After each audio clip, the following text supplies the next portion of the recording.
Hai guys, balik lagi sama aku Rin di GMP Story, tempat dimana kita akan berbagi fiksi horor, creepypasta, teka-teki riddle, cerita misteri, atau pengalaman horor sehari-hari yang dialami oleh orang-orang di sekitar kita. Siapa di antara kita yang belum pernah merasakan adrenalin berpacu kencang ketika mengalami kejadian aneh di tengah malam, atau merasa ada sesuatu yang tak terlihat mengawasi kita dari kegelapan. Pasti kita semua pernah mengalami momen seperti itu kan? Di sini, kita akan menjelajahi kisah-kisah mengerikan yang terjadi di rumah, di jalan, atau bahkan di tempat kerja. Cerita-cerita ini akan membuat bulu kuduk kalian merinding dan memberikan sensasi yang tak terlupakan. Namun ingatlah, bahwa pengalaman-pengalaman ini bukanlah untuk mengganggu pikiran kita sehari-hari. Melainkan, kami berharap bahwa dengan berbagi cerita-cerita ini, kita bisa merasakan rasa ingin tahu kita tentang hal-hal yang tak terlihat di dunia ini. Bersiaplah untuk terjebak dalam cerita-cerita horor penuh ketegangan, ketakutan, dan misteri yang menyelimuti keseharian kita.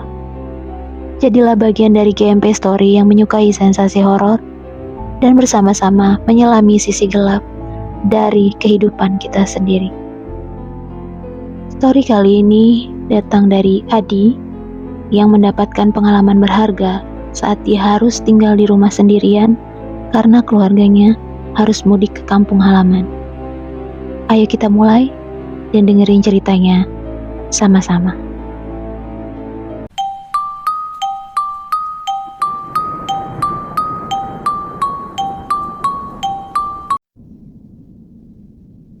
Hai Rin, namaku Adi. Beberapa tahun yang lalu aku lupa kapan tepatnya. Seingatku, itu adalah saat dimana aku masih kuliah. Dulu, keluargaku menyewa satu rumah kontrakan yang cukup besar dengan beberapa kamar di dalamnya dan juga halaman yang luas. Siangnya, kebetulan aku kedatangan teman-teman kuliahku karena mereka tahu aku sedang berada sendirian di rumah. Semuanya berjalan normal, sampai pada akhirnya salah satu dari mereka nyeletuk dan bilang, Di, lu gak takut di rumah sendirian? Di depan kan ada pohon asem, gede banget lagi. Terus aku jawab, Enggak lah, paling cuma ada genderuwo. asli, itu aku niatnya emang cuma asal ngomong doang. Tapi aku gak tahu sama sekali kalau hal itu justru bakalan jadi pengalaman yang sangat berharga buat aku. Sore itu, waktu teman-teman aku udah pada pulang, aku memilih untuk langsung mandi. Atmosfernya emang udah kerasa beda sih. Karena tadi rame, aku gak ngerasa ada sesuatu yang beda. Tapi, karena sekarang aku sendirian, jadi berasa aja kayak ada yang ngamatin. Beberapa saat kemudian, aku dikejutin sama suara gedoran pintu kamar mandi. Beberapa kali. Tapi pas pintunya dibuka,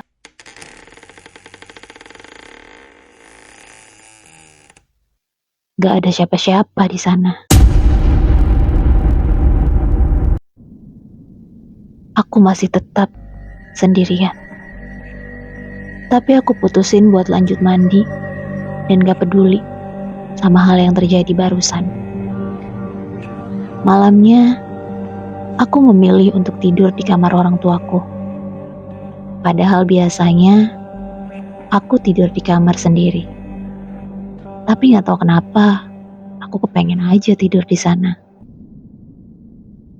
Baru beberapa menit aku coba tidur, tiba-tiba aku ngerasa ada yang niup-niup tengkuk aku beberapa kali. Awalnya, Aku pikir itu cuma hembusan angin yang berasal dari kipas angin mungkin. Tapi kok rasanya makin lama itu angin makin kencang tiupannya. Aku masih berusaha positive thinking dan berharap itu emang cuma halusinasiku aja. Tapi semakin lama, tiupannya semakin kencang dan aku yakin asalnya bukan dari kipas angin. Aku berusaha membaca doa sebisaku. Tapi nihil. Bukannya berhenti, gangguan itu justru makin ekstrim. Bantal yang mulainya aku pakai buat nutupin muka karena takut lihat penampakan, itu berasa ada yang injek. Jadi kayak ada seseorang atau mungkin sesuatu yang lagi injek bantal di kepala aku itu. Karena posisi bantalnya itu cekung. Bener-bener kayak ada yang injek dari atas. Dan itu tuh rasanya berat banget. Tapi aku yakin itu gak ada apa-apa. Atau lebih tepatnya gak kelihatan apa-apa.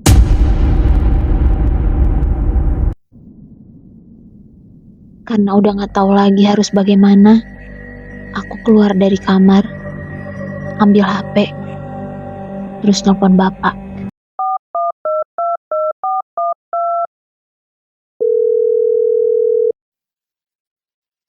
Waktu aku nelpon bapak, beliau sempat gak percaya. Malahan dia ngeledek dan bilang kalau itu mungkin cuma halusinasi aku aja karena aku lapar.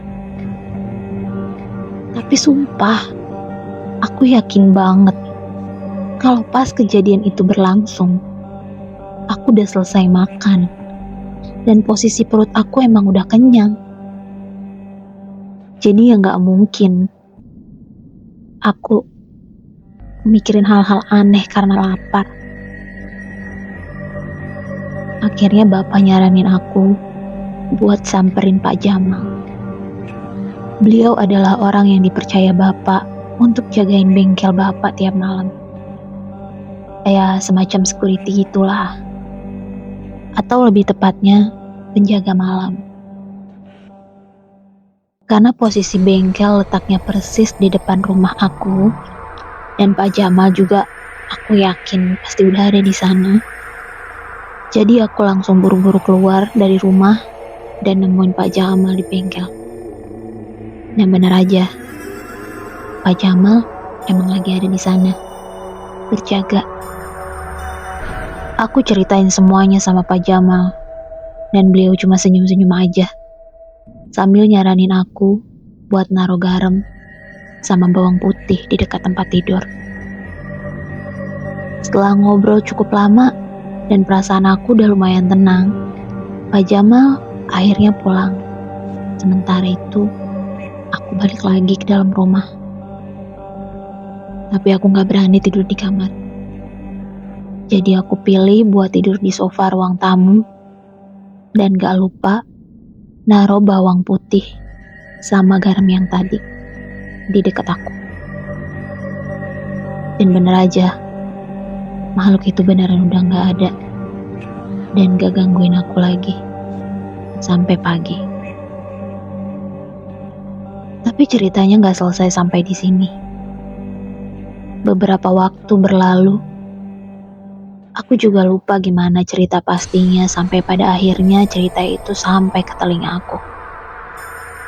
Jadi, kenapa pada akhirnya malam itu aku gak bisa tidur nyenyak tanpa gangguan lagi? Karena katanya, makhluk itu emang udah pergi. Ngikutin Pak Jamal sampai ke rumahnya.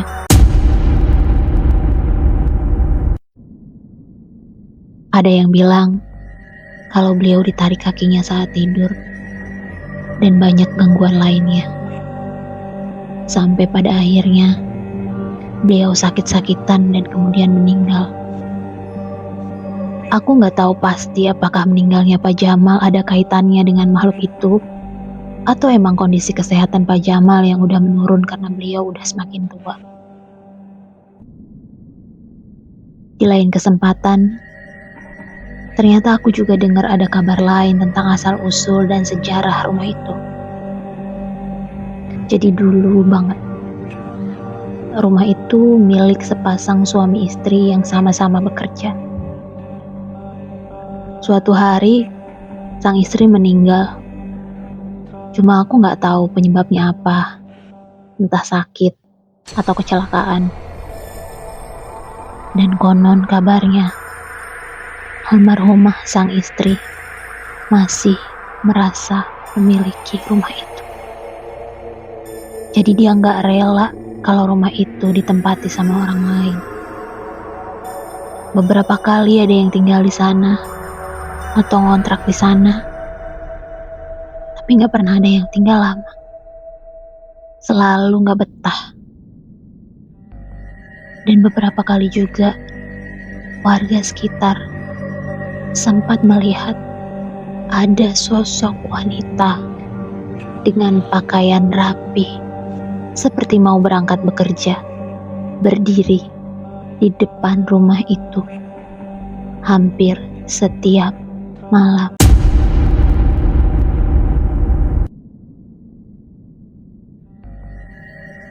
Well, jadi gitu guys ceritanya. Waktu Adi tinggal sendirian di rumahnya. Jadi dalam satu cerita kali ini ada dua hal yang saling berkaitan. Tentang pengalaman horor Adi sama penunggu pohon asem, sekaligus tentang sejarah rumah kontrakan yang dia tempati. Ada pelajaran berharga yang bisa kita ambil dari kisah Adi ini. Kalau sebaiknya, dimanapun dan kapanpun itu, apalagi di tempat yang udah tahu mistis atau horor ya, baiknya kita jaga ucapan. Meskipun niat awalnya emang cuma bercanda, tapi kita nggak pernah tahu kalau mungkin aja ada sosok atau makhluk yang gak suka sama ucapan atau mungkin perbuatan kita. Oke guys, gak kerasa kita udah sampai di akhir video. Terima kasih karena udah dengerin dan nonton video ini sampai selesai. Oh ya, buat kalian yang mau share pengalaman horornya, boleh banget di-share ke alamat email aku di bawah. Jangan lupa buat like, komen, dan share ke teman kalian kalau kalian suka video ini. Bantu kita agar channel ini bisa terus berkembang dan memberikan tontonan yang menarik dan menghibur buat kalian semua. Karena tanpa dukungan kalian semua, we are nothing. Dan jangan lupa juga buat subscribe channel GMP Library dan nyalakan notifikasinya biar kalian gak ketinggalan video-video terbaru di setiap minggunya. Sampai ketemu lagi di video berikutnya. Bye!